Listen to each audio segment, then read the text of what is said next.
ओशो को पढ़ने और सुनने वालों को अक्सर ऐसा लगता है कि ओशो ज्योतिष और भविष्यवाणी के बिल्कुल खिलाफ थे, लेकिन बुद्ध के जीवन की एक प्रसिद्ध घटना इस बात को थोड़ा दिलचस्प बना देती है। कहा जाता है कि सिद्धार्थ के जन्म के समय असित नाम के एक तपस्वी ने उन्हें देखकर कहा था कि ये बालक या तो महान सम्राट बनेगा या फिर सब कुछ छोड़कर सन्यासी हो जाएगा। और आगे चलकर सिद्धार्थ बुद्ध बने। तो सवाल है, क्या असित ने उनका भविष्य पहले देख लिया था? और दिलचस्प बात यह है कि ओशो भी अपने प्रवचनों में इस तरह की कहानियां सुनाते हैं और भविष्यवाणी के खिलाफ भी हैं। तो ये विरोधाभास क्यों? शायद हमें यहाँ भविष्यवाणी और संभावना के बीच का फर्क समझना होगा। मान लीजिए कोई किसान बीज देखकर कहता है कि इसमें आम का पेड़ बनने की संभावना है। क्या उसने कोई भविष्य देख लिया? नहीं। लेकिन अगर वह कहे अगले मंगलवार को इसमें इतने पत्ते होंगे और अगले साल को इसमें इतने आम लगेंगे, तो ये भविष्यवाणी है। शायद असित की बात को भी इसी नजर से देखा जा सकता है।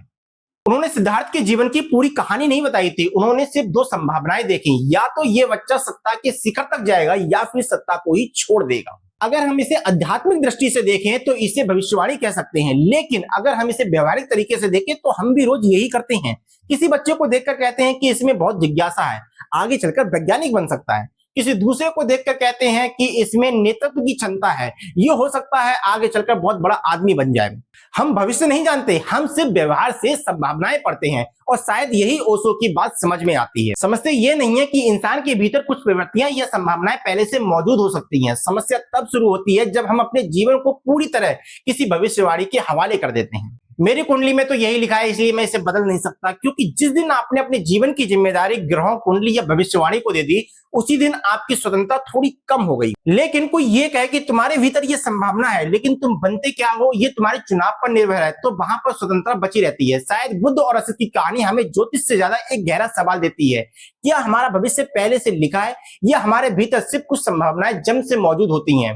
बीज के भीतर पेड़ की संभावना होती है, लेकिन वह पेड़ कितना बढ़ेगा, किस दिशा में झुकेगा और कितना फल देगा, उस पर मिट्टी, पानी, मौसम, समय का असर पड़ता है।